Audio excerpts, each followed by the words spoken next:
You could have any superpower you wanted, what superpower would you want? Were you the one that told me about this one show called Jessica Jones?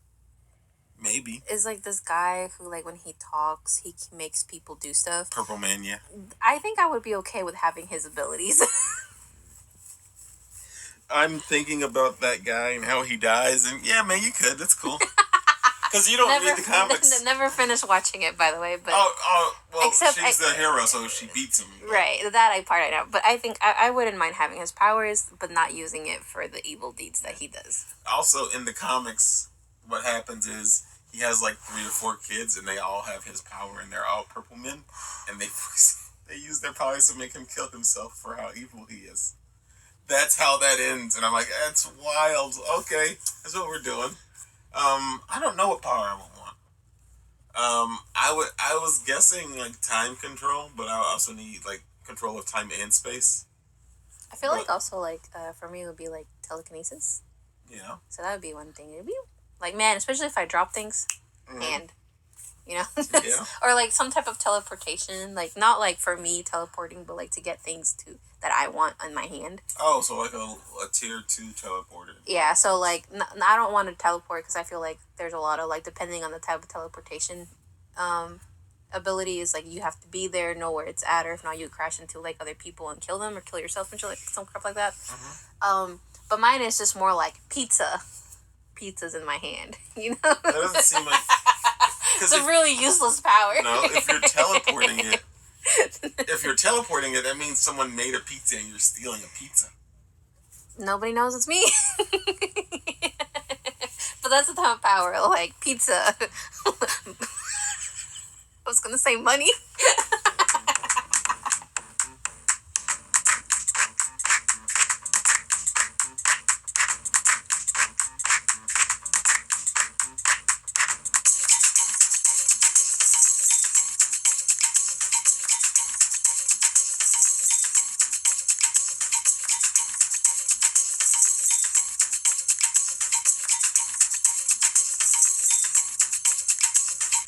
Hello and welcome to Missing the Wagon, a pop culture review podcast.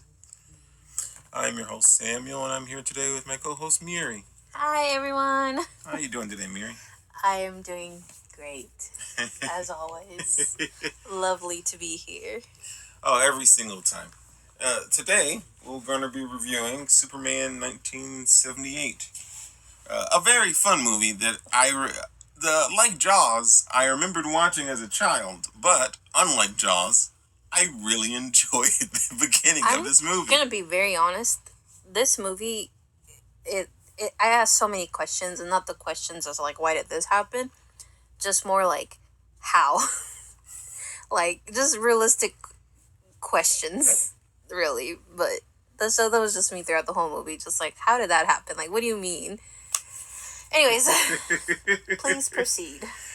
Before we get into the synopsis of our movie, we're going to talk about some things that happened during that year in December. We're on onthisday.com again, December 1978. And some of the stuff that happened there was President at the time, Jimmy Carter, he doubled the size of the national park system, which is pretty neat. More park rangers, more jobs, more protected land area. So not a terrible thing to do. But I think Jimmy Carter was a one-term president, if I'm not wrong. Then on December 10th, Superman the movie came out, directed by Richard Donner, starring Christopher Reeve, Marlon Brando, Gene Hackman, and Margot Kidder. That was crazy. He put that fact within this one, but that's okay. He's the boss here, so. I thought it was interesting. Because I didn't think this was a winter movie. I thought this was Summer Boys, but it's definitely a winter movie. I'm like, oh, that's really cool. On December 19th, Indira Gandhi was arrested on corruption charges in India. Fun fact, she is the first and only female prime minister of India, which I did not know. By the way, I was going to say a lot about her, but first of all, I thought it was a he. But the giant picture on the website. Giant picture of a woman. The other thing was I was gonna say something regarding her incarceration, right? Incarceration. But then it's just, for some reason, if you look her up, you just open a can of worms, man. It's just one thing after another. My final statement about this woman is that she got killed by her bodyguards over something that I guess she was the reason why it, like, something like, she was the reason why it fell. And I guess those people wanted vengeance, so her bodyguards killed her. Yeah, she got et Brutus. Yeah. Man, that's a good joke that I botched twice. That's fine. She got Julius Caesar. I can just do that one. I'm better at that. But yeah, so she's a very interesting character. It's just a big can of worms. So she's a look her up. On December 20th, Nixon's White House Chief of Staff H.R. Haldeman is released from jail after serving 18 months. If you are a loyal listener, you remember this guy. I believe from the 1976 episode. We were talking about this guy because he's the one. If it wasn't for the fact that he mentioned this, I would have been like, "Oh, okay, that's nice." Like, I don't even remember. Because he got sentenced for the Watergate scandal. Oh, that was him. Mm-hmm. Then on December 21st, police in Des Plaines, Iowa, arrest John Wayne Gacy for murder. So the clown killer gets captured finally. You don't know about John Wayne Gacy, do you? I don't think I do. Does not sound familiar. Cool. No, that's fine. You knowing about true crime isn't a fun topic to dive into. John Wayne Gacy owned like a pseudo construction business where he like helped do certain things, and he would hire young men, and he would invite those young men back to his home, and he would like not drug them. He would give them alcohol, which is considered a drug, and show them, like, he would put on handcuffs and be like, "Hey, there's a trick to getting out of handcuffs," and he would get out of the handcuffs, and then he would handcuff them behind their back, and then he would he would rape them or whatever. The thing that started his murder spree was I think he was married twice, but while one of his wives were gone, he had a boy over. They did sex or whatever, and no, I might be wrong. I might be wrong about the sex part. But he had a boy over that was helping with his cleanup crew or whatever, and like he stayed the night because John targeted boys who didn't have anywhere to go. And the guy had made breakfast, and he woke John up, and he was holding a knife because he had just been making breakfast, but John had just woken up, so he didn't know. So what John woke up to was a young person standing over him with a knife. So John wrestled the knife out of his hand and killed the kid. And then he walked out of the room to see this beautiful breakfast that was homemade. But that started it. Because once again, he was just a rapist before. He was just a rapist before, but then that could have been his turning point. It was his turning point. That was the first kill. That was the first kill the guy got. So a kid made homemade breakfast and whatever, and then John woke up, saw a kid with a knife, and then he's wrestled the knife out of the kid's hand, killed the kid, and then that's what started him doing the murders. I thought that was. Yeah, man. Sorry, I misunderstood that completely. No, you're good. It's just yeah. But also, if you are a true crime fan and you're like, that's not how I remember. This is not a true crime podcast. I shouldn't be here perfectly recounting John Wayne Gacy's things on a podcast about Superman. But yeah, John Wayne Gacy was a terrible man who did terrible things, and he used his connections as a business owner and whatnot to trick the law and trap people and whatever. Also, this is when the Secret Service started doing background checks, because John Wayne Gacy, because he threw block parties for his town, for his city, he met Ronald Reagan's wife Nancy. So there's a picture of Nancy Reagan, I believe, with John Wayne Gacy. Jesus. So that's why people who have convictions and whatnot can't meet people of high political affiliation anymore, because John Wayne Gacy was found out for doing that stuff. I know a lot about this, and I don't like talking about it because John Wayne Gacy creeps me out. On December 27th, Les Mis premiered on CBS television, starring Richard Jordan and Anthony Perkins. The Miserables. And then, on the same day, Spain becomes a democracy. Yay. After 40 years of dictatorship, as King Juan Carlos ratifies Spain's first democratic constitution. Woo! Now, this is not a joke. The name Juan Carlos reminds me, I believe, of something from The Bachelor. And that's Really? That's a very common name in my culture. Oh, really? Yeah. For me, Like, it's like the name John Thomas.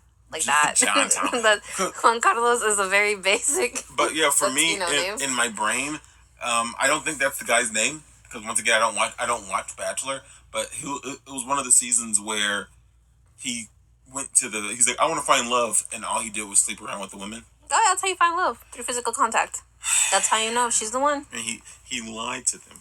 No, he lied to himself. No. He knew what he wanted. He lied to the women in the TV show. Because one of the women said, I love you. And then his response was, I love having sex with you.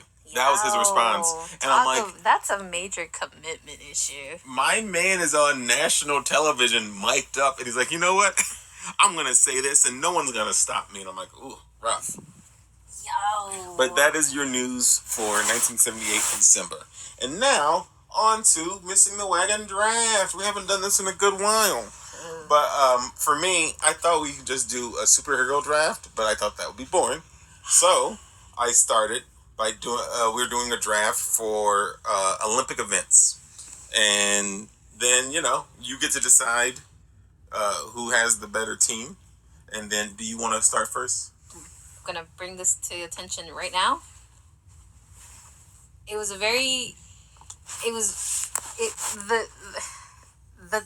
the list was not just a hero villain type thing. It was a superhero super villain.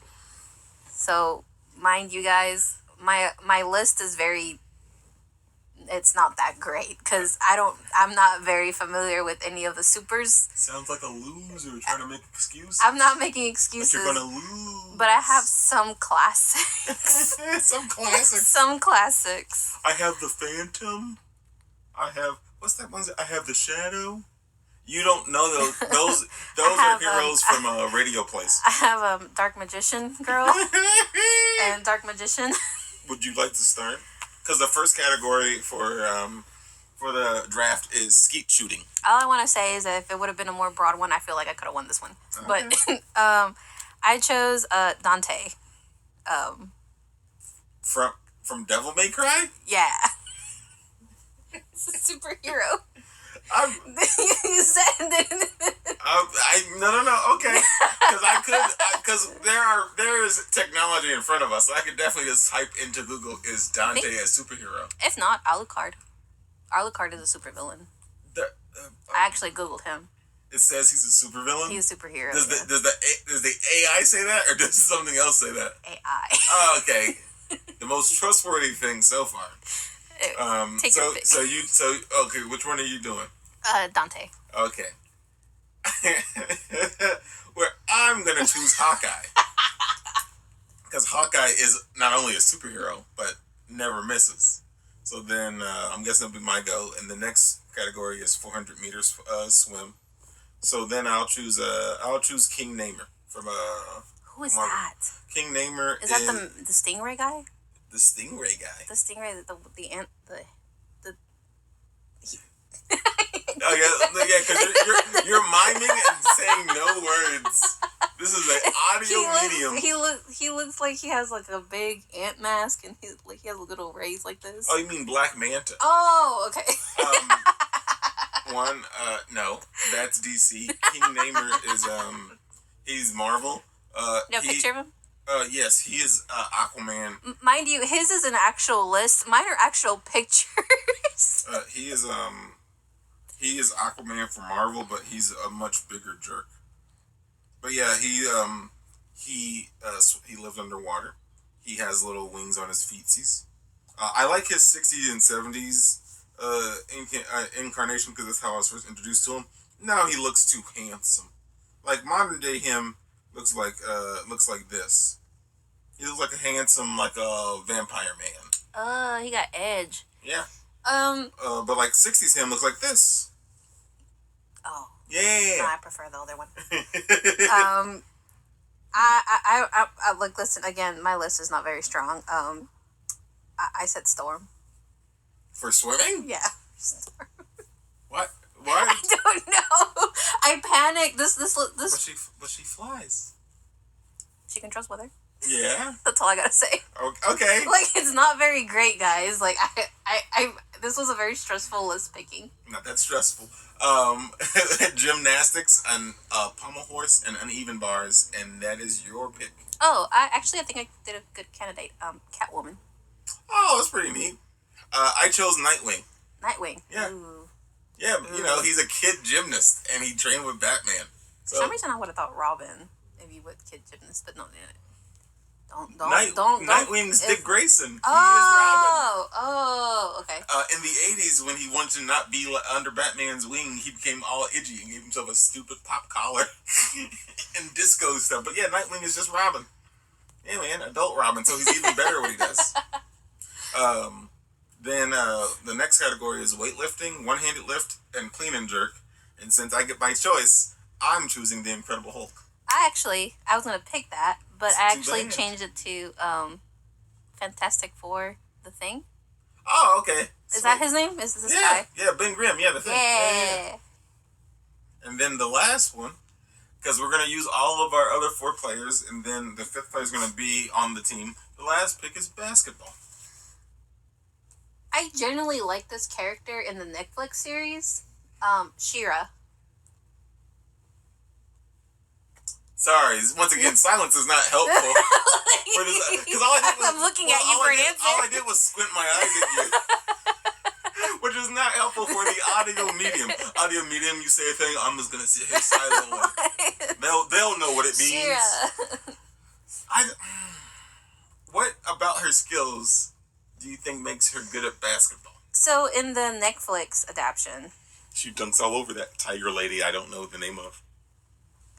Listen, maybe this is not a task for me, but in the Netflix adaptation for She-Ra, she's very, like, kind of gives this very, like, team player vibe. Like, she's very... In the beginning, she doesn't start off that way. She's, like, very, like... she's only concerned for her and Catra, I believe. But... She's like Michael Jordan. Once she joins, like, the good guys and she becomes She-Ra, she shows, like, this very good character development, like, having to be a team player. Mm-hmm. And she seems really chill and jolly.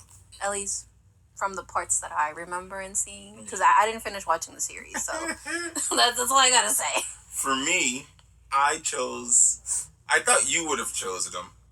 I chose Captain America.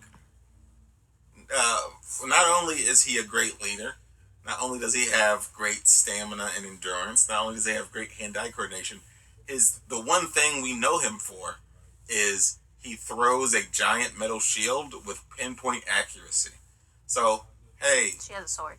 Yeah, no, but I'm like, hey, Cap, instead of a shield, it's a basketball. Throw it in, like, cause my man is all geometry. I'm like, bank it into the, like, I don't care if it's not nothing but net. Bank it into the thing. I was actually this is because I actually had to pick this one before we started recording because I forgot to do one because this is how, like, this list, like, stressed me out because it's not simple for me, guys.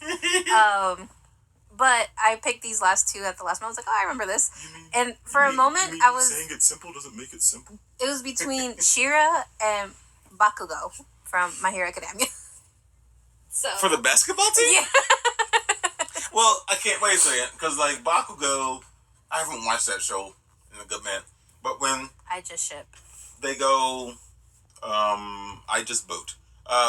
When they do the thing where Class A and Class B fight, Bakugo seems to be a very good leader and very good at making cohesive plans that come together really well. Character development. Well, yeah, man. You can't yell throughout the entire show. It doesn't work. He yelled for a good part of it, though. Like, he had repressed emotions and insecurities, and then finally he became aware how he really cared about Deku and... Deku. Deku. Definitely Deku. Deku. And now you all tell us who you think won that one, because I definitely feel like I made a better cohesive team, especially for the ending of it being basketball. I'm not denying that. Just being real. If y'all say he's the winner, I promise. I know. Y'all don't gotta tell me. I don't think your team was bad, but I do think. No, it's not true. Dante is phenomenal at gun stuff. I don't think he's good with rifles, but I wouldn't know because I haven't played any Devil May Cry. I just assumed it was whatever weapon they had at that moment. Oh no, skeet shooting. No, I mean like in this hypothetical situation, in this fake Olympics. They would use their own weapons, is what I was under the impression of. So I apologize. Well, you should have asked me. I would have told you. You never asked me if they're using their own weapons. You can look at me all you want in silence. There were so many questions I asked him about and this. And you didn't ask me and that's true. Yes, I kept asking him, do they have to be super villains or do they have to be villains? And he kept saying the same thing. When you look it up, does it say super or does it just say hero/villain? Yeah. But yeah, superhero. So that was my only concern, was actually meeting the criteria. So I barely passed it. So that was my only concern. Okay, I'll have to look into it more next time. Now we're gonna move towards the synopsis for Superman. On The Innocent, if you all listened to that episode, we had a problem finding a long enough synopsis, which we still did not. Yeah. With Superman, I had to sift through synopses that were 20 plus paragraphs, and I was like, do I want to sit down? Even as he sent me this, I was like, this is a very long one. I was like, this is what happens when many people watch the movie and many people like the movie. True. But yeah, this is Superman 1978. We watched it on YouTube, but I think it's streaming. It's streaming on HBO Max. It's streaming on Hulu. It's streaming many places. Movie begins on the planet Krypton, which, unbeknownst to the majority of its denizens, is in danger of being consumed by an imminent sunburst. Renowned Kryptonian scientist Jor-El condemns 3 revolutionaries, General Zod, Nan, and Ursa, to the Phantom Zone. Later, he struggles vainly to convince Krypton's Council of Elders of Krypton's impending doom. They respond by threatening Jor-El himself with banishment to the Phantom Zone on charges of insurrection. Jor-El agrees to neither abandon Krypton nor mention his theory to his citizens. He and his wife Laura do, however, send their infant son Kal-El to Earth to ensure his survival. The baby escapes Krypton just minutes before both the planet and Real itself destabilize and explode. Kal-El's spaceship crash lands 3 years later in Smallville, Kansas. There, the boy is found and adopted by a childless couple, Jonathan and Martha Kent, who name him Clark after Martha's maiden name. Now, this is a very detailed synopsis, so it didn't skip over too much. I can say this. One, the Phantom Zone irritated me in this movie because in comics and like Justice League and Justice League Unlimited cartoons, you have Phantom Zone projectors, which are like sci-fi things. I think they're like reverse backpacks in the cartoon, where you blast someone and you put them in the Phantom Zone. In this, they're on a model. It's a model of a planet. It looks real good, but it looks like a thin piece of glass just floating around. And that's what it is. But like the worst part is they're on a model. They open the dome after they have space court, and then the window floats from somewhere. Like, I don't know how they track it to put criminals into the Phantom Zone. Because if they don't track it, I don't know. Like, does that mean that they sentence the 3 Kryptonians to jail or Phantom Zone, and the piece of window didn't fly around? They would just open the dome, and then they would be like, hey, we're going to leave, and you guys come on and stand here, please, as the window comes to attack you. I guess my question, this is where my first question came up. For the Phantom Zone, because it literally just like a piece of glass just floating around, spinning around when they get sucked up. My question was, so does that just float around, and they just open it, and it's like, oh hey look, it's coming, and it just scoops people up, like, because it's literally just floating around after they get like put into Phantom Jail. I understand that you have stuff going on. Did you not hear what I just said before? Sure didn't. Oh, sorry. That really got me. I'm so sorry.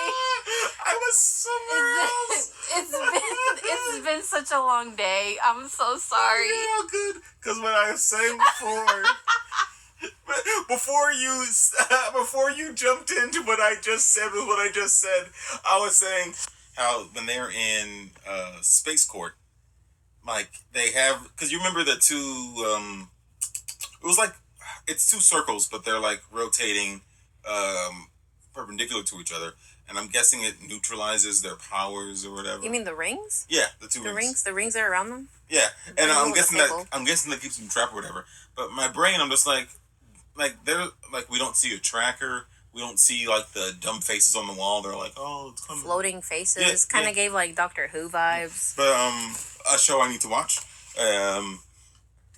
But it's like stuff like that. And after doing that, is like the Phantom Zone appeared. It captured them, and then it took them off. And when I was watching, I'm like, it's better than Man of Steel, because in Man of Steel it's just a bunch of penis rockets that fly up into space. Penis rockets. Oh, have you not seen Man of Steel? No.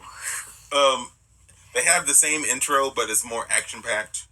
Because I'm guessing, is it Kurt Russell? I was actually under the impression throughout this whole, like when I first started watching this movie, was that they were all already supers.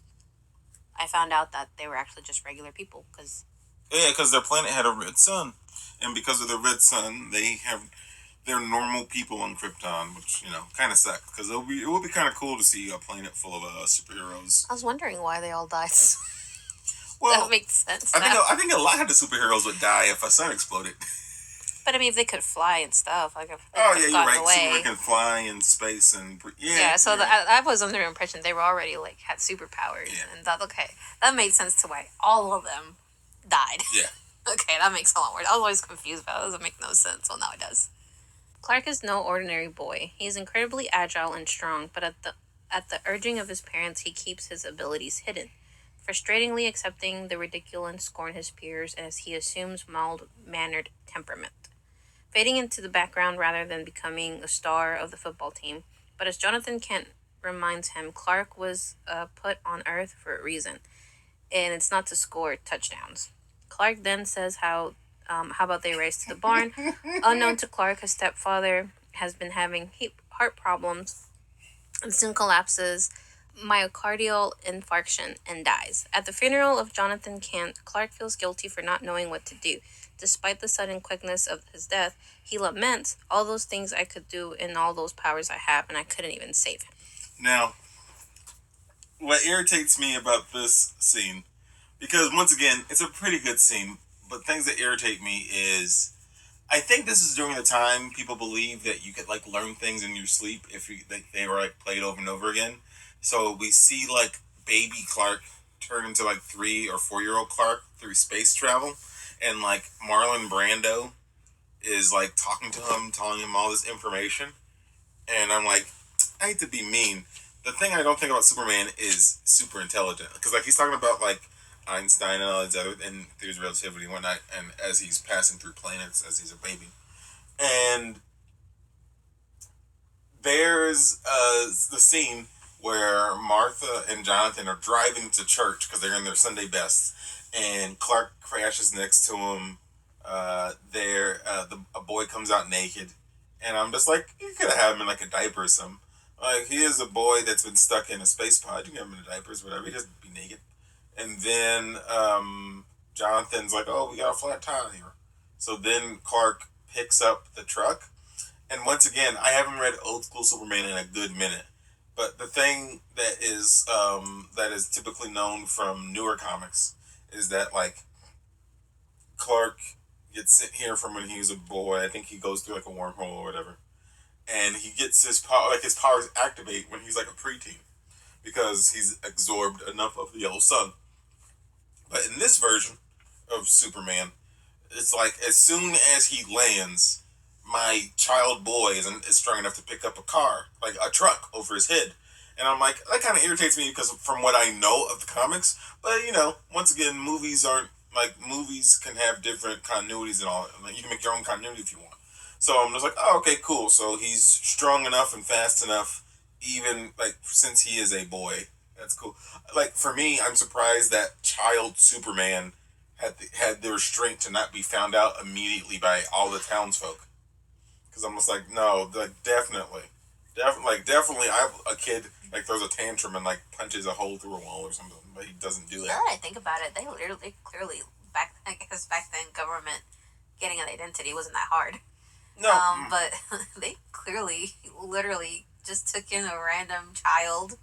Yeah. And the reason was, oh, we can say it's one of my, was it Martha, was like one of her like distant relatives, like they adopted him because the parents passed away or something. Yeah, because I once again I don't know this for sure, but I think parents started getting social security cards with their children at about in the 80s. So before then, you would have your kid that would be born, you'd leave the hospital, and you would have to go back to get a social security card. So like, oh hey, this kid didn't get a social security card, so they can get him a social. So something real simple like that happened. And then Jonathan's heart attack, I think I was saying it when we watched the movie. I was like, most heart attacks in movies are over the top, where like they clutch their heart and they scream. Picture Red Fox on Sanford and Son. Picture that. Where he's like, I'm coming, Elizabeth. And he grabs his heart and he's stumbling backwards and like has his hand out reach. But like Jonathan literally, he felt like a numbness in his arm. He like rubbed his chest a little bit and my man just fell down. And I was like, oh, yeah, heart attacks aren't highly dramatic. Like they're like that. Like you feel the numbness, you feel something's wrong, and then like you kind of pass out if you don't die. And I was like, oh, that's actually how that would kind of be. Like there wouldn't be a scene. It would be like it happening. And I was like, that's pretty neat because I'm not used to that in movies for them actually having medical phenomena happening exactly how it would in real life. All I know is that um, Super Clark was having a blast with his dog while his dad was dying.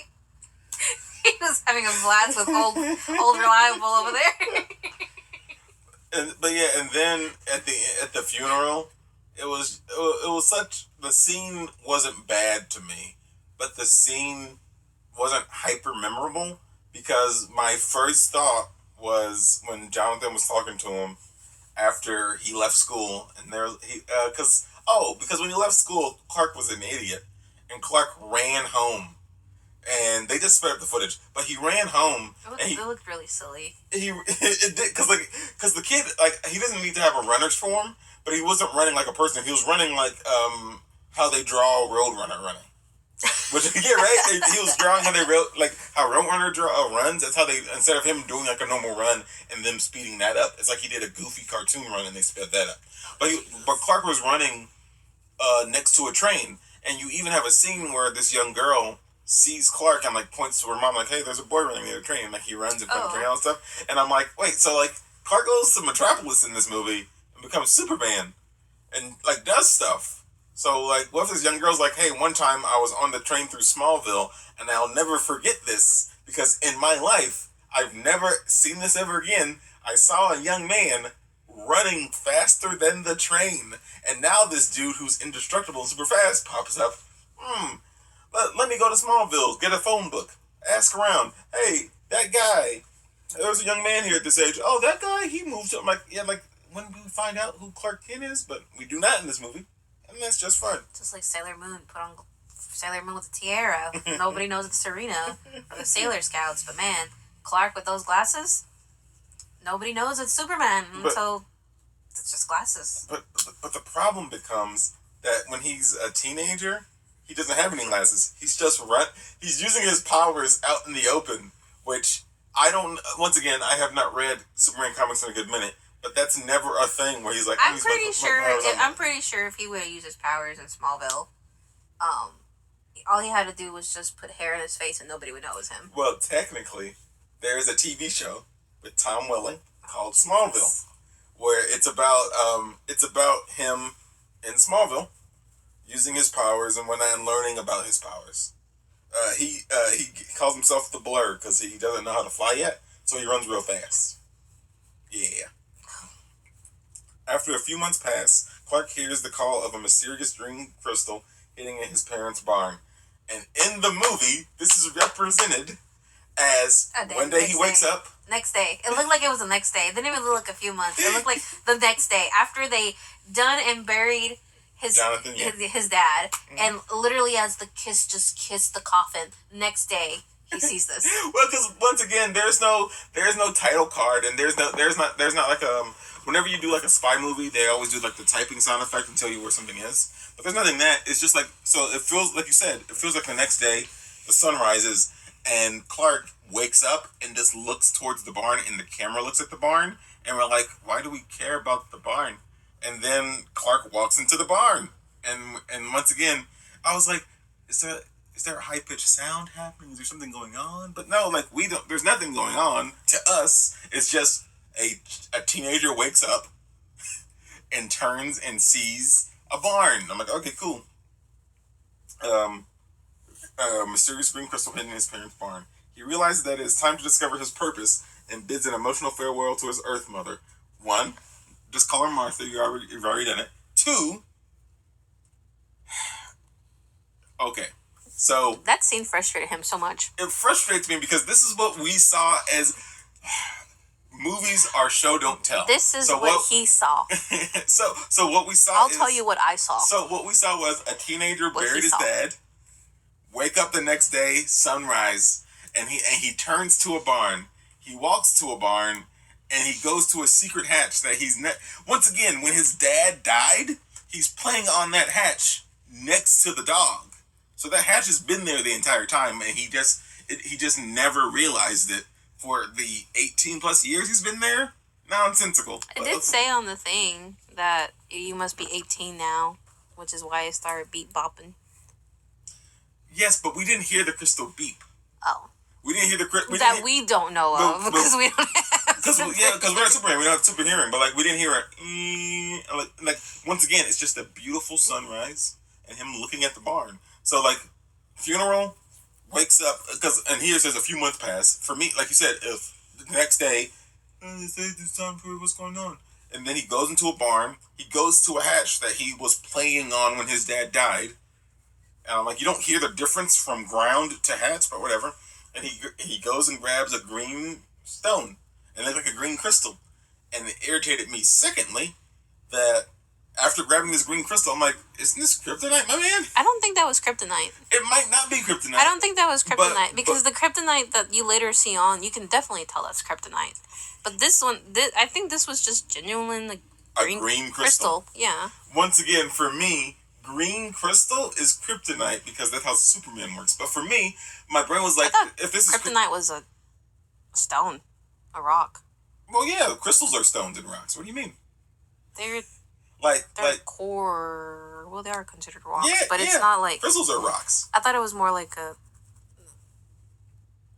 I don't know how to describe it. I didn't think it was like a fancy rock like all those cool things. I think it was one of those sucky rocks that you see. No, it's like the way how I think about kryptonite, at least from like how it was portrayed, and like at least from this one video that the scientists found it, it looked like one of those like it's like that silver gold rock you see when you cut it open and it's like shiny. Yeah. It looked like that but green. Yeah. So it looked like kind of like a shiny like a gold green.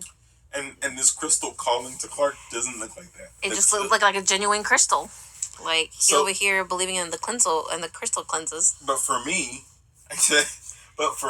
I was frustrated. I'm like, we didn't like once again. Oh, okay. I see his point right now. Yeah, no, but because we don't. No, because we don't. No. I don't see his point. I mean, like I see where he's getting. I see why he's getting frustrated, but it doesn't bother me. Because for me, it's like you like when Clark wakes up. We don't know any time passes because he looks the same. Then he hears a secret message from a crystal that we didn't know was there. I'm like, you didn't know it was here? You're a kid and you never hid in the barn once? But then he touches the green stone and it's like, and the one green stone we know makes Superman weak. And he's just like, this is a normal green stone. I'm like, what? This is a normal one? But I'm like, okay, sure. So, why didn't it irritate you? Because you said it irritated me, but it didn't irritate you. I just thought it was a crystal. Like, to me, it looked different from the kryptonite versus the and plus, like, he threw it in the water. It does not throw it in the water. Two. Ocean. I think the scene, it's not the ocean either. I think the scene where Martha sees this old lady sees her son in the cornfield or the wheat field, and like he says, "Oh, I think it's time for me to go." And Martha's like, "Oh, I knew it would be time for you to go. This is just me personally." Martha's quite old, and her and Jonathan own a farm. I don't know how Martha, the old lady, by her, because we don't see farmhands, we don't see anyone in town coming around. I don't know how Martha supports herself after Clark goes off to the big city, because we do see him be like, "Oh, I want half my check to go to my mom, blah blah blah," all this stuff. But for me, I'm just like, "Yo, Clark, not to be mean, you're Superman. Like you could come back home, use your super speed to harvest like the wheat and whatever, and then your mom can just like sell it, because like there's still a wheat field. Like maybe she can drive the plow and the tractor or whatever, and like she can plow the ground and put the seeds in with the machine." But I'm just like, bro, like you can, like you are Superman. You can fly back down, harvest the wheat, and be like, "Hey, mom, I bundled it and whatever." You can pick it up in baskets and sell it. But like you don't like. You got the time, you have the power to do so, but Clark is like, once again, it's a beautiful scene where they're in the cornfield I think and like they hug each other. His frustration comes in because you can't see Clark in the field. You don't. So Martha's just looking at an empty field. Yes, so and she somehow finds her son magically. So I feel like she saw her son because you see old Reliable running towards the field. So that just assumes he's up there somewhere. No.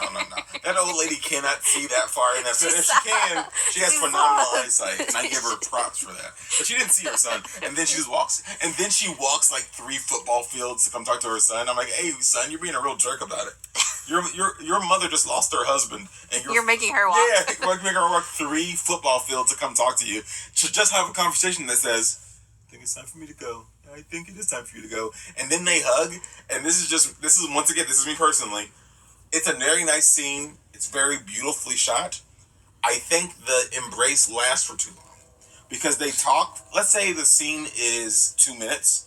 They talk for about 25 to 30 seconds. The conversation wasn't really that long either. Yeah. It was just he tells her, "I think it's time for me to go," and she goes like, "I knew this time was coming." Yeah. And then the follow-up question is, "Do you know where you're going?" And what do you say? I don't know. He probably said no. No, I think he's going. Sorry, I think about SpongeBob and Patrick. Weast?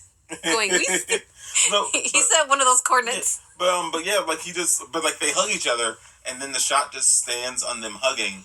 And it's not, it's not awkward. Yeah, I just feel it's a too long shot. Like, once again, it still looks beautiful. But I'm just like, yo, like, when they hug and then they hold each other, like, we're going to look at the sunset or whatever, or the sunrise. And then, like, you can change after 5 seconds. But, like, it holds the shot for, like, 10 or 15 seconds. And I'm like, this is too long. All I thought was it was very dark when that scene started. And all of a sudden, there was, like, a bright sun. Yeah, man. And I'm just there's like... hope on the horizon. And I'm just like, okay, so... It got so bright in such a short amount of time. So okay, he soon departs on a journey to the Arctic and uses the crystal to build the Fortress of Solitude, a majestic crystal palace in the architectural style of his home planet Krypton. Now, this irritated me because, and this is just this simple. Once again, these are where my questions are coming. This is where my realistic questions start coming in. I assumed that the green crystal was kryptonite. So my brain was like, did this... I did assume that too at the beginning as well. So I don't want you to think I'm not... I did feel like that was kryptonite at first. And I was like, is this Super Goof? Is he out here walking to the Arctic from Kansas? Because like, he can't fly. Yeah, that was my question too. Did he walk there? Because you don't see him like jumping or anything, or just you see him like slightly jumping off like little other ice, whatever. Also, luckily for the actors, it was a soundstage Arctic, and they didn't like, we gotta go somewhere where it was really cold. No, they didn't. It was a soundstage. So I'm like, great, you don't have to go to a place cold. How did he know to throw it? How did he know to go to the Arctic? How did he know to go to the Arctic? How did he know where the crystal was? We didn't see anything except him looking at a barn. How did he know to throw it? And then... And then it builds the most kid-safe house in the world. He took the super suit with him. No, he didn't. He didn't? That was a super suit. The super suit... we're going to read it. The super suit... I thought he took the super suit with him. What happened was this. He went to the Arctic... And, like, he's wearing his Marty McFly puffer jacket in the Arctic, and he's, like, looking around. And then, like, he throws the crystal into snow. and the snow like it looked like it was in the water. It was in snow, and then like the heat from the crystal or whatever dug into the earth. For some reason, I thought he threw it in the ocean and of the Alaskan to show it. No, it was in snow because it snuck in, and then it did a shaky camera. Wow, I just wasn't there at all. Apparently, and then a bunch of white sharp crystals come out of the thing. That's another thing. How did NASA not see this? How did it? No. there are installations on in the Arctic and Antarctica from different countries, even in the 70s. So there are people who would have seen a giant landmass being created and say something about it, and there's nothing. And then you see Marlon Brando probably reading off of more cue cards, and and like those are my questions. He's like, hey, so, also Marlon Brando, because it irritates me like it does any other nerd. He doesn't say Krypton ever. He says Krypton. He calls it Krypton every time, and I'm like, Marlon Brando, you can ask Richard Donner, the director. It is Krypton. It's not Krypton, but he calls it Krypton every time. And he there's a holographic head of him talking to Clark. And what happens is we see 18-year-old Clark, and I'm guessing we're meant to assume that he trained in the Fortress of Solitude for a little bit, but you go from him talking to his holographic dad and whatever, and touching all these sharp crystals that are child hazards, and he's not a child; he's a somewhat grown up. And true, and he changes into Christopher Reeve, and Christopher Reeve is standing on a platform. But in the Fortress of Solitude, there's no stairs. So once again, Superman can fly.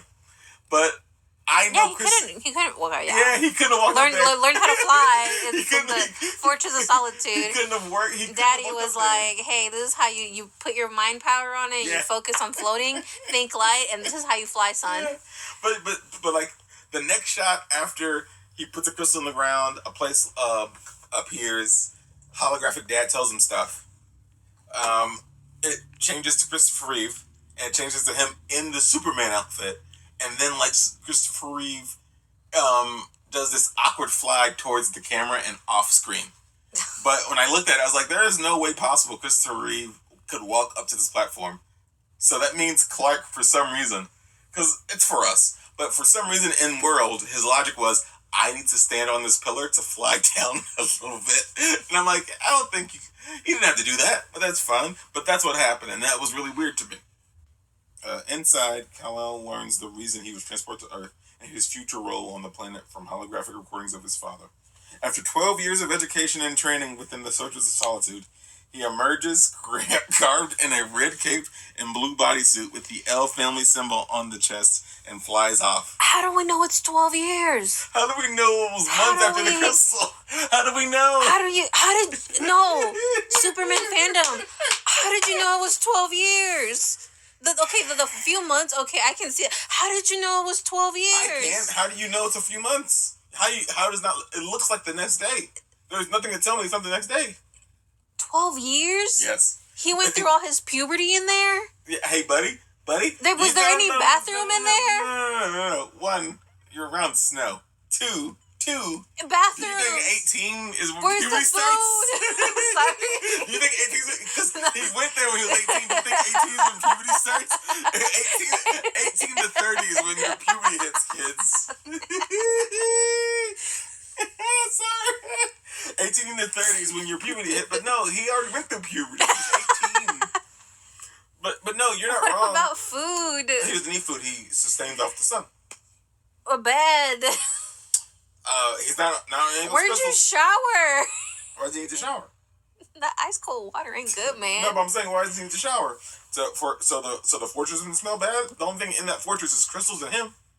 12 years? That's what it says. And so 12 years, he was like, you know what? I'm going to go to Smallville. Nope. I mean, Metropolis. Yes. 12 years? Also, once again, for 12 years, he's learning and doing stuff, and his mother's out here struggling. So that cape was just... Okay, so this is... Okay.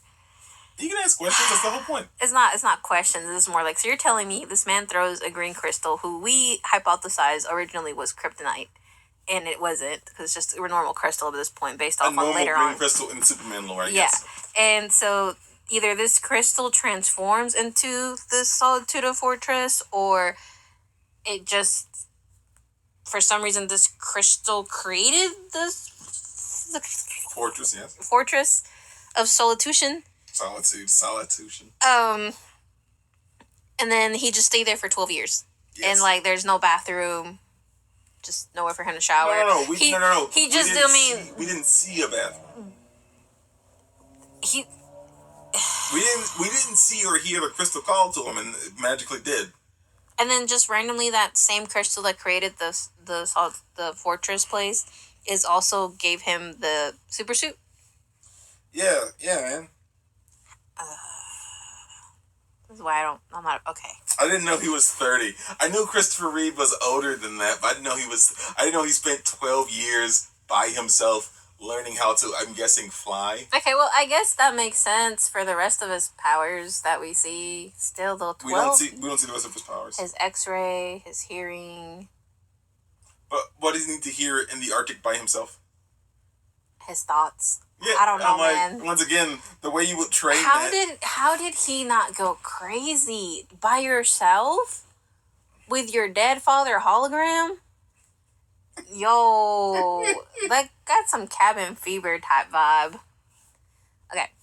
Clark returns to civilization, arriving in the city of Metropolis.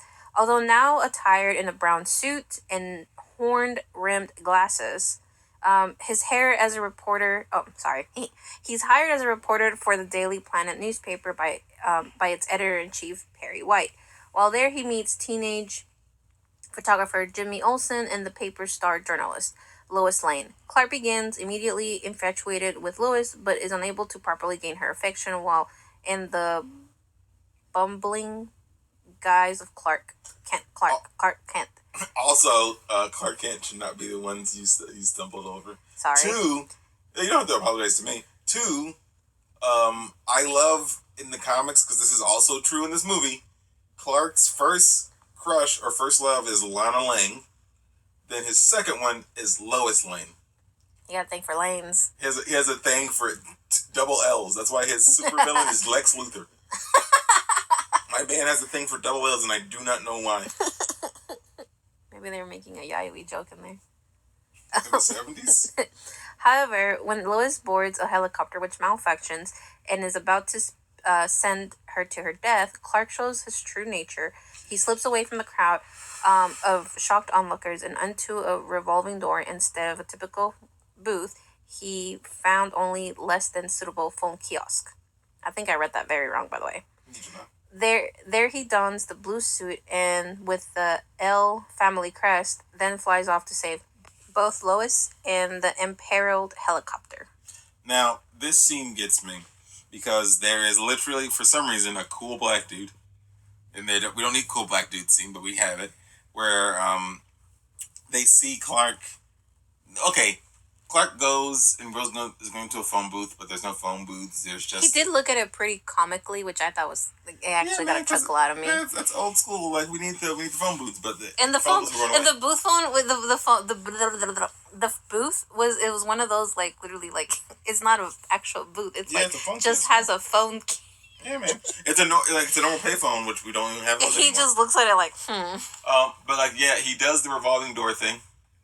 Oh well, he does the Spider-Man thing for people who are younger, where Peter Parker is running the opposite of danger, or he's running towards danger, but he's running away, and he rips his shirt open, and I'm like, oh, so people can know you're Spider-Man. But then he does that thing, so he runs towards the camera and opens his shirt, and we see the Superman symbol. And which I still love how the Superman symbol, House of L symbol, is a cool S that we know. But when you go to the Krypton opening scene, everyone else's symbols are gobbledygook nonsense. And I'm like, you could make it look at other stuff that we know. But then he runs around a revolving door, he changes, and a black guy is like, oh, that's one bad suit. And I'm like, we don't. Okay, yeah, we like Superman suit. This is a Superman movie. If we didn't like this suit, that'd be terrible. And then Lois. Oh, this helicopter scene in Lois really irritates me because I'm trying to think about exactly what there's a helicopter passing by now, so I got distracted. There is an act because what happens is she's supposed to go somewhere for an interview, and because there is no subtlety in a superhero movie. It keeps looking down. I wonder how much time has passed then. Oh, another 12 years. And there's a wire on the ground, and it keeps looking at that wire, and then because from the wind force or whatever, it whips up and it gets caught on the rotor of the helicopter. So then the helicopter like needs to sit down, and he's talking to the tower like, we need to sit down, but he can't do it fast enough. So then like they fall down, and then like the helicopter's hanging off the edge. Oh yeah, and then once the helicopter goes off the edge, she takes off her belt. Yeah, because if she doesn't take off her belt, how does she climb out? Then the door opens. Might as well just kept. Okay, whatever. Anyways, Well, she kept the belt on, then she wouldn't have fell out the door that opens. Yeah. But yeah, she can't. She's trying to climb out, which makes me really sad because there's definitely a man passed out in the front seat. And forget him. Yeah, she's like, forget him. Screw that noise. Let's get out of here. She was trying so hard to get over him. Yeah. Literally. And then, like, it's probably coming up in the next part of the synopsis. I have many more questions on that one. But like, so Clark takes too much time to change because he's Superman. He can go fast. He could literally he could run into an alley, do a quick change, fly up there and get her. But like we need a comical scene, which you did chuckle at. But we need a comical scene of him trying to. There's no phone booths no more. Time is changing. And then a guy wearing like a fancy suit and a hat with a feather is like, that's a bad suit, Jack. And then he flies up there and he catches Lois. And that's all nice and good. And for some reason, Lois, as she's caught, she's speechless. And not like in the speech that like, oh, I'm safe. It's more of like her breath is literally taken away by like how attracted she is to Superman. Well, I was going to say she did also fall pretty far and then hit her lungs on a man's arms that are made of steel. That probably not going out of you a little bit, just being honest. I just felt it. And then a helicopter falls down, and he catches it with one hand, and my brain got mad because of physics, because of how the helicopter's falling. Like, if he grabbed the leg of the helicopter and it's falling and he grabs it that way, he is stronger than the helicopter, and since gravity is acting upon the helicopter, grabs it, helicopter keeps going down, but it does not happen, and he gently flies it to the top, and Lois is like, oh, Superman saved me. And I'm like, hey, how does he know that he could do that? Because if he just left the Fortress of Solitude, he's not out here catching helicopters. Don't worry. His dad gave him a lesson on everything, man. The other scene, though, that I actually did find funny within the whole helicopter scene was that, like, after Superman flew off, she, like, actually, did she pass out or did she just, like, collapse? I don't remember off the top of my head. But she collapsed, which was very, like, very graceful. I'll give her that. Following a series of incidents in which Clark and his yet unnamed guys comes to the rescue and saves the day, Perry White issues to all his reporters to find out as much information as possible about this mysterious hero. Lois receives an invitation to meet someone at her place, signed only a friend. He arrives at her place telling her about Krypton. Superman arrives at her place after giving Lois a note because Clark and everyone else in the bullpen is like, who is this man? Everyone's talking about this Superman. And Perry doesn't say that. That's me being facetious about movies and the naming conventions of superheroes. But, like, he's mad that everyone has pictures and is talking about the new hero in town. And he's like, I want somebody to give me an exclusive with this person. What's his name? What's he want? What's his thoughts or whatever? So Clark, because he likes Lois, and also because he does also think she's a good reporter, he chooses to do it with Lois. And oh man, I think that I think Clark should have pulled a real Peter Parker. I'm just gonna be honest about it. Clark should have pulled a real Peter Parker, because if he's sending part of his check home to his mom, him being the exclusive Superman provider for every newspaper or just for the planet, that's good money for your mother and you. So you're good, she's good, and guess what? Who's going to get better Superman stuff than Superman, you know? Superman arrives at her place telling her about Krypton. He displays one of his powers, X-ray vision, when he warns her about the dangers of tobacco, but he reassures her that there's still time to quit as he sees she has healthy lungs. Impressed with this, she asks him if he can tell the color of her underwear. He says he cannot do this because there's a lead flower pipe pot in front of her, and she's standing in front of lead. And then Superman, because he's a genius of a person, decides to tell the reporter who's writing everything down, here's a weakness of mine. I can't see through lead. And then... I honestly thought that was a very useless scene. I thought it was silly because then Lois puts it in the that paper. Made it worse. That made it worse. Like, this is even funny. How the political landscape works now, there's 24/7 news cycles and there's always stuff in there. There was an active time in our country to where we had a president with polio and the reporters respected him so much they never took a picture of him below the waist. But once again, he had polio, he was in a wheelchair, but they didn't take a picture of him below the waist because A, we're not going to show that in the paper. So Lois is like, hey, this guy who's saving everybody, who cares about any of that stuff? I'm going to tell everyone everything about him. And I'm like, Lois, but that's not even how it should go. You should even put, like, the fact that he's weak to kryptonite, too. Oh, no, no one knows that. Lex Luthor, in the movie, he figures that out on his own. No one says that. He just figures it out. A big brain. Yeah. Thinking he is being gentlemanly, Lois gives him permission to look at her underwear, but he says he cannot as she is standing behind a planter made of lead, which has a counterbalancing effect on Kryptonian powers. Lois joins him on a flight over Metropolis, ostensibly to see how fast he can go. After their romantic flight, which, that's a jump synopsis. After the romantic, she joins him on a flight, but it was romantic now. I'm like, okay. Then the costume hero flies off and Lois says to herself, what is Superman? Then pauses and says, Superman, thus giving the mysterious man his name. So, this scene, the flying scene? The flying scene really... It had to... I'll say this. It bothered me so much because, one, throughout the whole movie, they were flying like the scenes in, like, Peter Pan, where they're flying next to each other. He's not holding her... And I'm bringing this up for a reason. He's not holding her princess style or anything.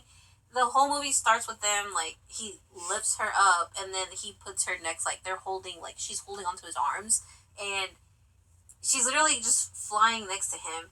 Eventually, the longer they fly, he grabs her arms, and then their arms starts going to their hands, and their hands goes to their fingers, the fingers to the tips, and she starts falling. My girl is falling again, like, she's falling again from that helicopter. And... Superman to the rescue, saves her, catches her princess style. She's like, oh my god, it's like, yeah. And, like, she continues to fly with him. What's she gonna do? What's she gonna do besides fly with him? Take me home! Yes, but that's still her flying with him. Cool, take me home. It's nice that you thought I could handle myself. No, take me home. I almost fell twice. And in this time, and we don't even know the time range of how long ago it was. But, no, if I feel like a sane person would have been like, take me home. Like, just, no. For me... Take me home. For me, this scene bugged me because... Oh, and then he ends up taking her home, like, in princess style, which I'm like, why couldn't you just do that to begin with? It would have prevented her falling to her peril death again. But how would he catch her again? But, two, what irritates me with this scene... Okay, just like how the helicopter... He caught it with one hand, and I'm like, physics would mean this leg is torn off and the helicopter keeps falling.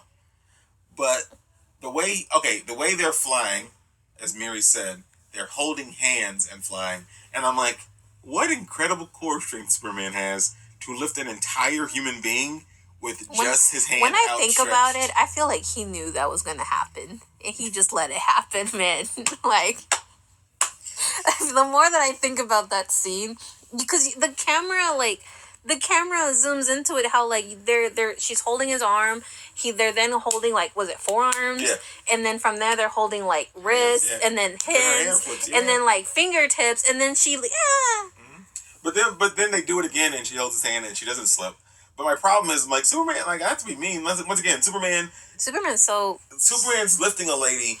fully next to him, parallel to him, with just his hand. His fingertip at this point. And I'm just like, how are you keeping her upright next to you? That's crazy.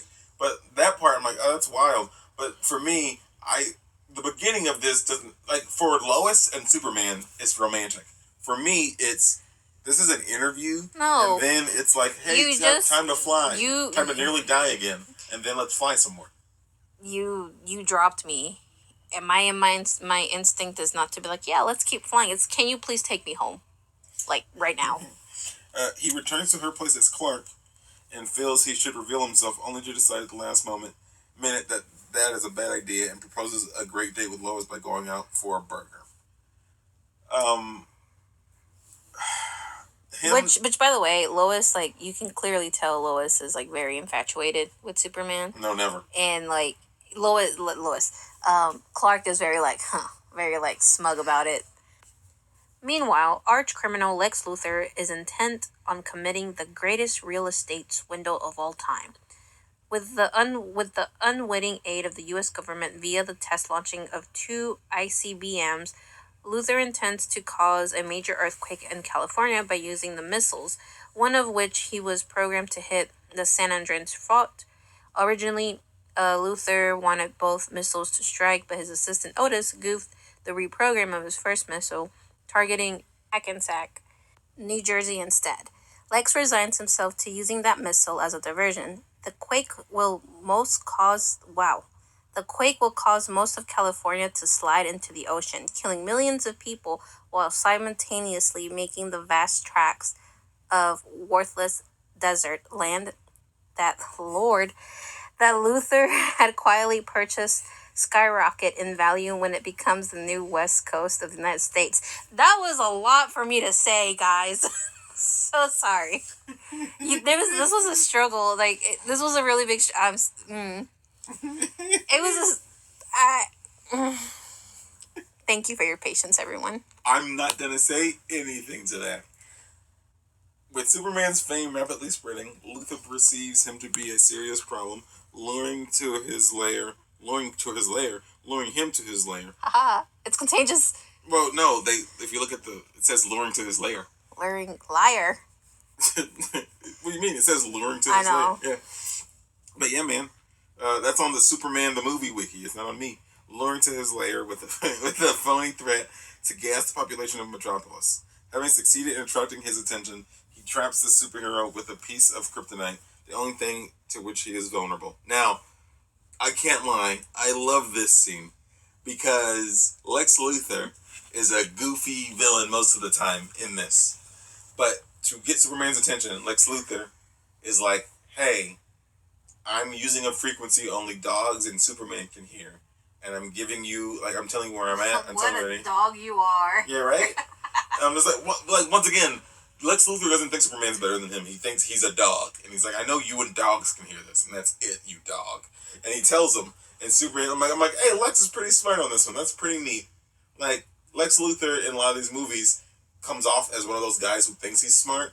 But, like, well, in the animated movies, he comes off as actually smart. But, like, in live action films, Lex Luthor comes off as the guy who thinks he's smart. And then if you think about his plan for more than 5 seconds, you're like, that's real stupid, actually. You shouldn't have done that. Like, it makes no sense for a billionaire who owns a company to be like, hey, man, I'm going to make this really bad decision, and I'm going to be surprised that you beat me again. And then the whole thing, the thing that we were saying before, Lois told the world that Superman can't see through lead. So Lex Luthor was like, hey, guess what? I got a detonator for some bombs. Because earlier in the movie, you see Lex and his dumb henchman, and not dumb henchman, steal some bombs and they change the coordinates of them. And Lex is like, I got the detonators and you better do something, Superman. Superman's like, I can't find the detonator, Lex. Where'd you put them? And then, like, Lex is sitting on a chest that's made of lead. And Superman can't see through it. So Superman's like, oh, you must have hid the detonator in the chest. But, oh no, it's a trap head. And it's kryptonite. And Superman's like, this makes me weak. And it's kryptonite. And no matter what Superman story it is, kryptonite irritates me because one simple thing. Kryptonite does not make Superman useless. Kryptonite makes Superman human. So all Superman would have to do to not be useless when kryptonite comes around is train himself to not be useless when he has human powers. That's all he'd have to do.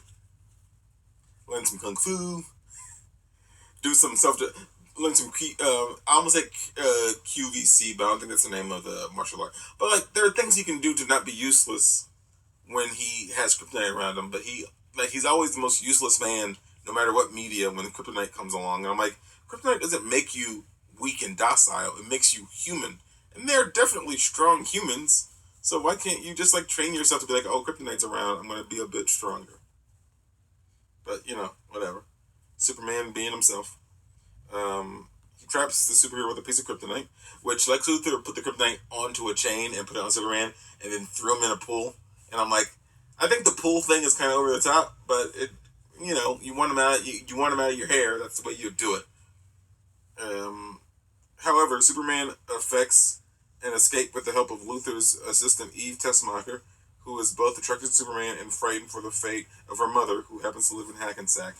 And it kind of frustrates me that the only reason that Superman... Man, I have lots of small nitpicks with movies, huh? That the only reason Superman can escape this isn't because, oh, hey, in my 12 years of practice, I learned how to lessen the effects of kryptonite myself, or I learned how to work past them. It's because a lady's attracted to him, and she's like, I'll help you, Superman. Also, she kisses him for no reason, and that irritates me too. Before she took off the kryptonite. Yeah, and like she kept the kryptonite on him first. And then like kissed him, and then took it off. Yeah, because the only reason, and she says like, I never get to be with the good guys. My girl, you're attracting the wrong people. Well, also, hey, the good guys probably don't want to be forced into kissing you.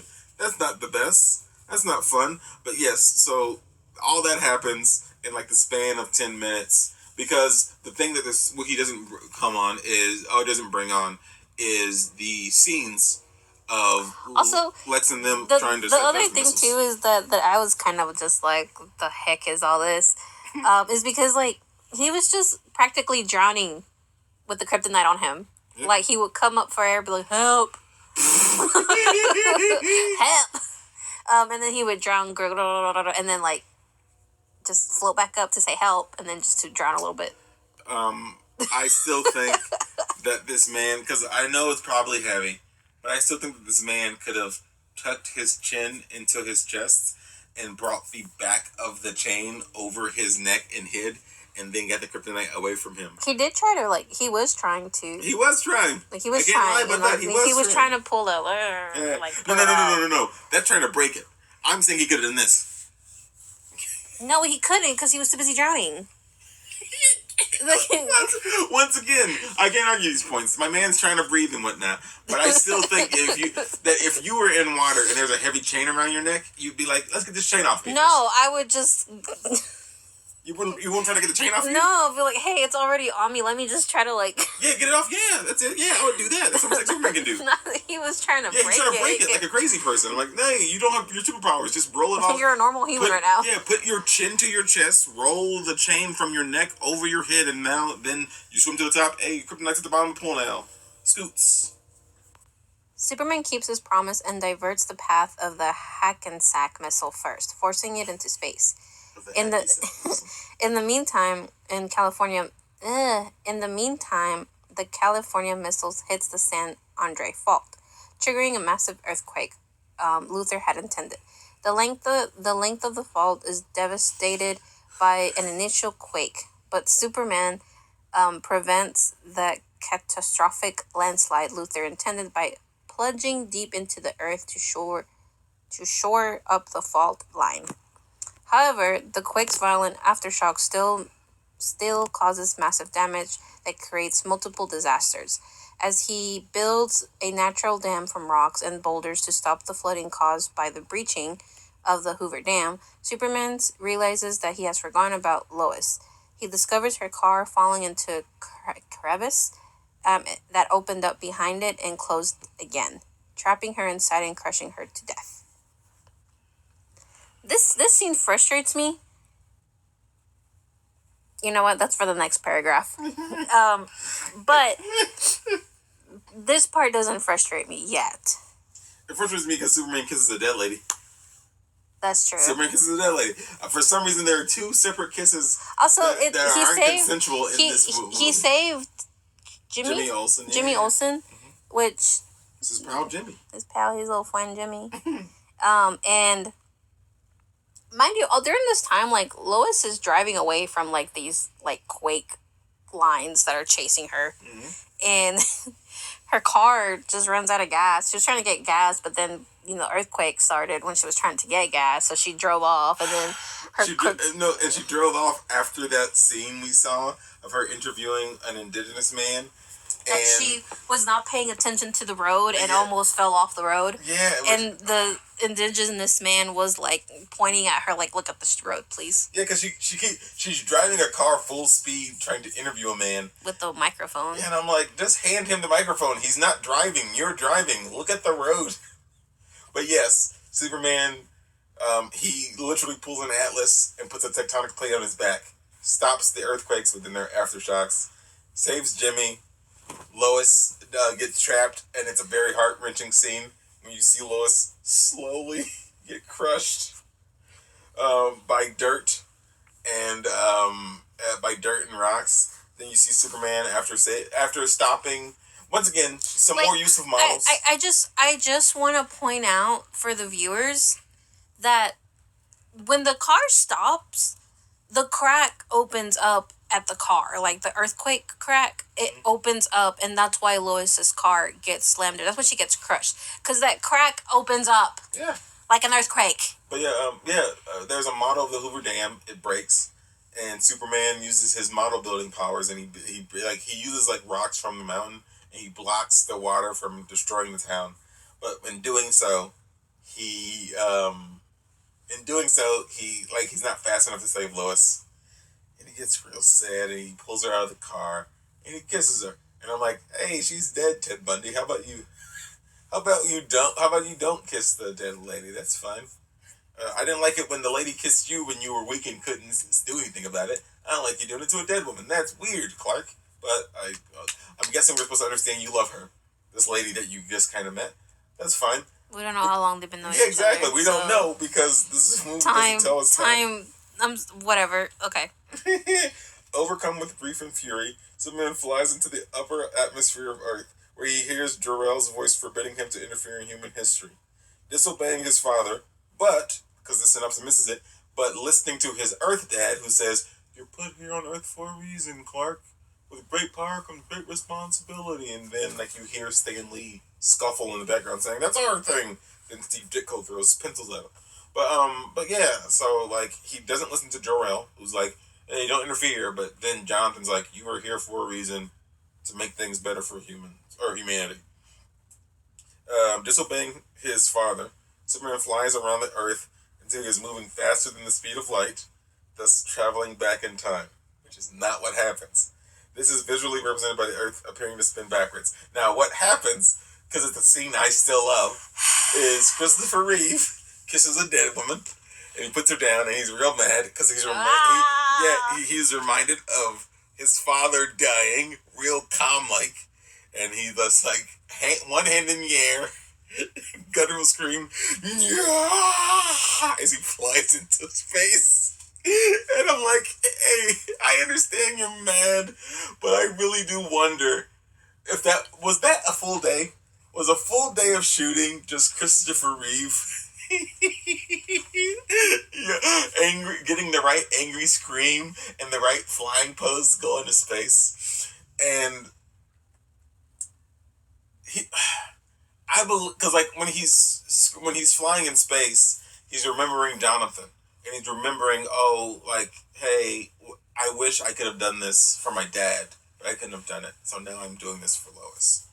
And for me, as a kid and as an adult, I don't think he's flying faster than the speed of light, and the Earth appears to be spinning backwards to go back in time.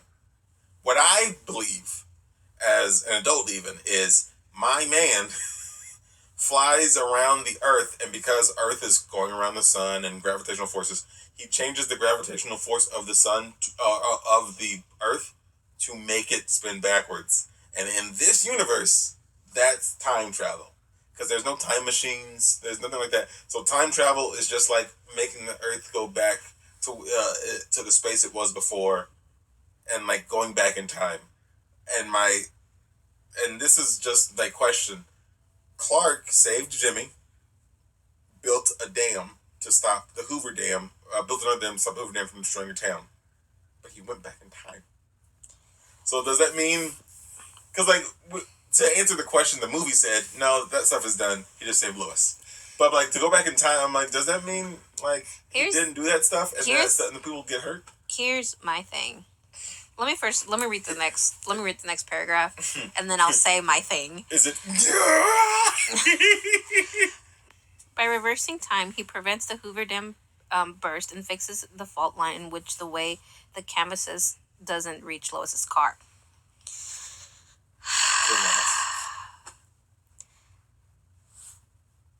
The reversal stops at the point where the earthquake began.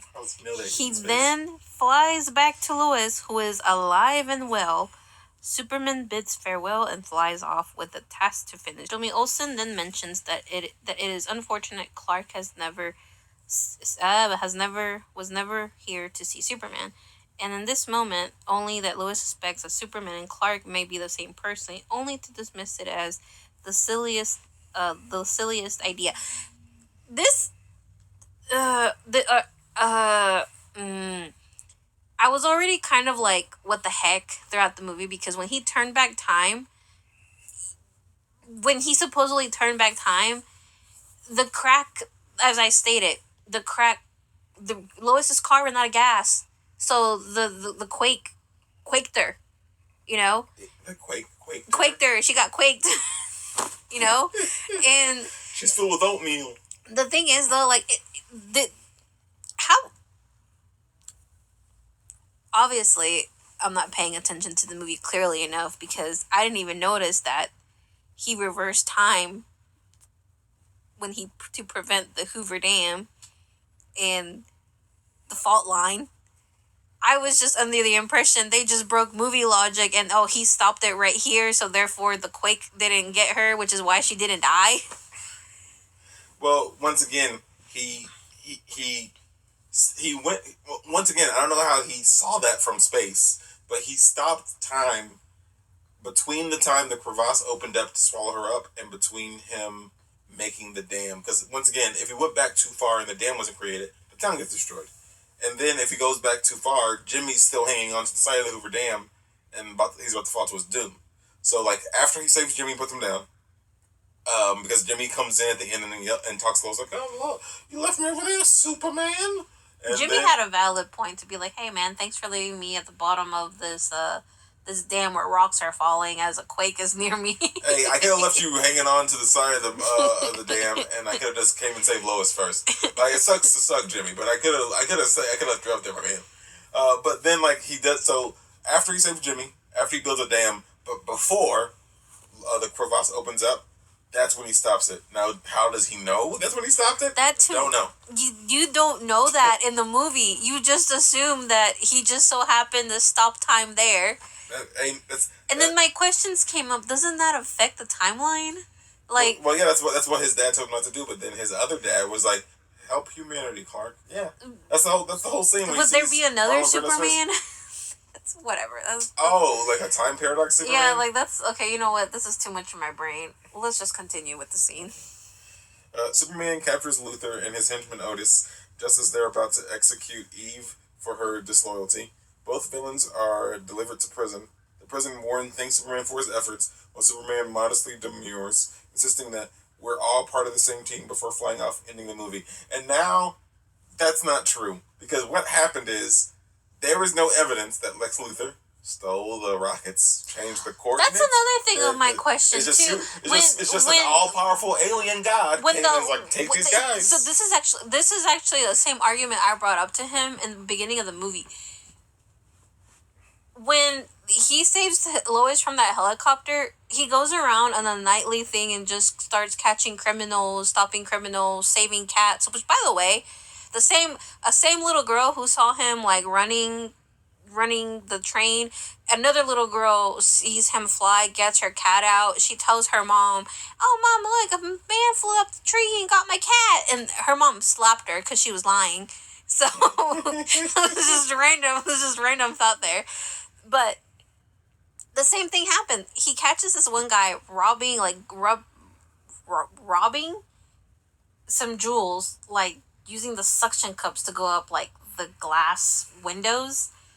And he just pulls him down, and he brings him up to a security, a cop, and then goes like, "Here you go, man. Caught him stealing," and then shows him the gold. Yeah. Yeah. Once again, Superman. Once again, this all-powerful alien wants to play cop, and we can't say no. And the only people who had a genuine, who I feel is a very validated reaction, was when another thing he did that night, where like a plane's like engine went out, and he goes up there, and he just so happens to be in the area, helps out the engine, and he's literally lifting the part of the engine that's like was destroyed. I don't know if this is real in real life, but like there was 4 co-pilots in there, and like 2 of the main co-pilot was just like, "Oh, is our engine back or something?" And the others are looking out the window, and they look terrified to see a human being just lifting up the engine, flying, and with the most natural reaction and terrified expression on their face, he just says, "Just keep driving, don't look over, just keep driving, or sorry, keep flying," you know. And that they are the only people who had the most sincerest and very normal expression. Everybody else was just like, "Oh my god, he's flying," or like just accepting that they're just accepting all these criminals. But whatever. But yes, once again, Superman brings Lex Luthor and Otis. Eve was a part of the plan, and she did do stuff, but I'm guessing the kiss made him forget. Whatever. And Stockholm syndrome. Hey, nah, man. You kissed me and saved me, so that means your sins are forgiven, even though you are a part of the plan of killing millions of people and making making Lex Luthor be a billionaire. But whatever. And like he brings Lex and Otis to the prison directly. The Warren's like, "Thanks for bringing them here," and Superman's like, "We're part of the same team." I'm like, "But we're not, because there's no evidence that Lex did the crimes. There's no evidence." That's not true. He starts confessing them when he gets dropped off. No, he doesn't. He said something about No, he says like how he's the smartest man and he'll escape prison. But he doesn't, like, the thing that would prove that is them being like, "Hey, this is true. like Luthor's secret." But that's not secret. true. Remember, he killed a cop. That's another thing. Oh, yeah, they did murder a cop. Otis is such a useless henchman. It's life in prison. Yeah, like, you're right. That's murder a cop. Yeah. Otis is useless. Like, he's just. I think he just keeps him around for the company. Well, I think he keeps him around to be comedic relief in the movie. But Otis is just not a good sidekick at all. Not even a good companion. But yeah, nah. I think Otis is fine for this movie, because if you just had the snooty "I'm better than everybody" Lex Luthor like you do in some more current movies, it becomes boring to see, and it's not super interesting character. So when you counterbalance him with an actual idiot of a person, it's like, "Oh, okay, no wonder you think you're the best thing walking. You surround yourself with like idiotic yes men, so of course you think you're smart," which makes it better when he gets beaten. But yeah, like Superman drops off people, no evidence. Because once again, we know that Lex Luthor pushed that man into a train. They don't know that. They don't know that was Lex Luthor. They weren't inside it. They don't know there's a secret thing, a secret layer in the subway system. So there is no evidence until they go into that place and be like, "Oh, hey, look, this is Lex's map," where he's like, "Oh, look, I'm gonna destroy California," and this and that. But like, and then all the computers, they couldn't wipe them because Superman flew and got them. So like, there was plans right there, but like Superman didn't bring like floppy disk and be like, "Hey," that stuff didn't happen. So like, legit, it's just this all-powerful alien was like, "Hey, guess what? These guys are in prison now." He's just bringing people in, and people are not questioning anything. Oh, once again, you haven't seen Superman Returns. Superman Returns is a Brandon Roth Superman movie, and the beginning is he's talking to the Jimmy Olsen in that movie, and he's like, "Jimmy, why are these criminals out?" And he's like, "Oh, well, Superman was called to testify in all of these cases, but he didn't show up. So the people get out because, there's not enough evidence. It's just Superman brought him in." I'm like, yes, because that's how that would work. That's how that would work. Like, a man brought him in, but there's no evidence, and it's just Superman's word. And Superman then isn't even there to testify, so, like, what happens? So, like, Superman, like, in this world, Superman's there to testify. But, like, Also, if Lex is a good enough lawyer, it's like, so we're just gonna trust this guy wearing his pants on the outside, his underpants on the outside, that he's doing the stuff. Like, it's whatever. That's why the second movie is phenomenal. Because guess what? These guys don't care about court systems. Because you haven't seen it, and I think we might be watching it. I don't know for sure. I'm like, yeah, the second one is phenomenal. I like the Richard Donner cut better, but everybody that likes super movies like the Richard Donner cut better. But yeah, so we at the end of the synopsis.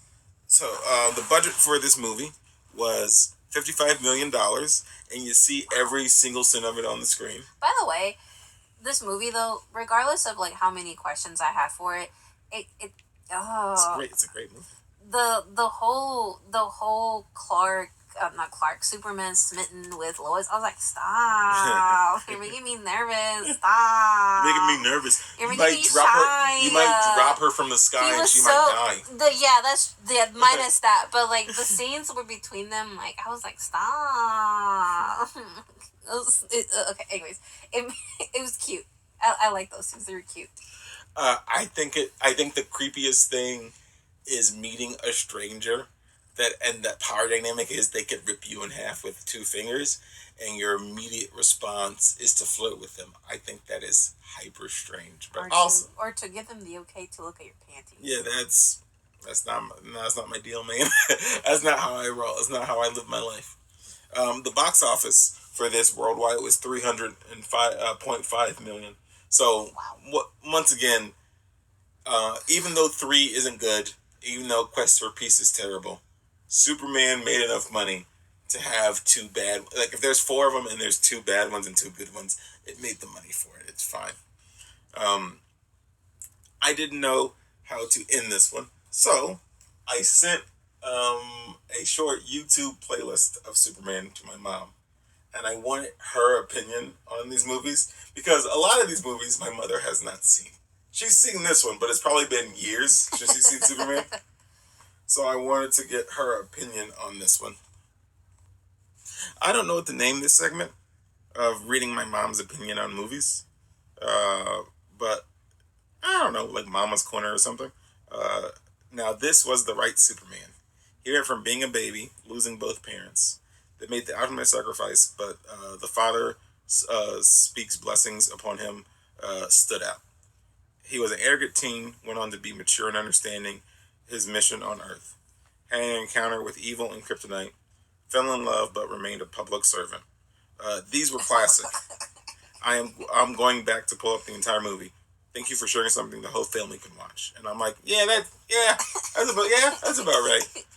Like there are not many times when it comes to certain media, my mom surprises me. But when I was like, I see that. I see you feeling that way. Yeah. Especially about Superman. Because like Superman it's just a good all around film. Let's just be honest, it just is. And for all my irritations, because I'm a big old comic book nerd, I can't argue cinematography is real good. I think the acting is very good. The cut scenes were really good too. The cut scenes? The transitions? The transitions, the transitions were pretty good. And for me, if you haven't watched Superman, the John Williams score is immaculate. Because John Williams did the score for Superman. He did the score for Star Wars. John Williams is prolific in doing movie scores. And when I heard the opening to Superman, I'm like, oh yeah, like it just fills you with like hope and like an air of lightness. It's really like it's phenomenal music. So I'll ask you like I always do. Would you recommend this movie? For people who want to start off, like if you are wanting to start off with a good DC movie, no, with like superhero stuff, I think this would be a good start, or one of the movies for a good start. I would recommend this movie, and I say it as a joke, but like for some of the current DC fare, because like Peacemaker's good, the new Suicide Squad is good to me. And but I've also watched the Aquaman movie. I've watched Man of Steel and Batman v Superman. Wonder Woman's a good movie. 84, not so much, but like a good DC movie, like Superman 1 and 2. We're talking about Superman 1 now, but Superman is a phenomenal movie to me. Like the cinematography is on point.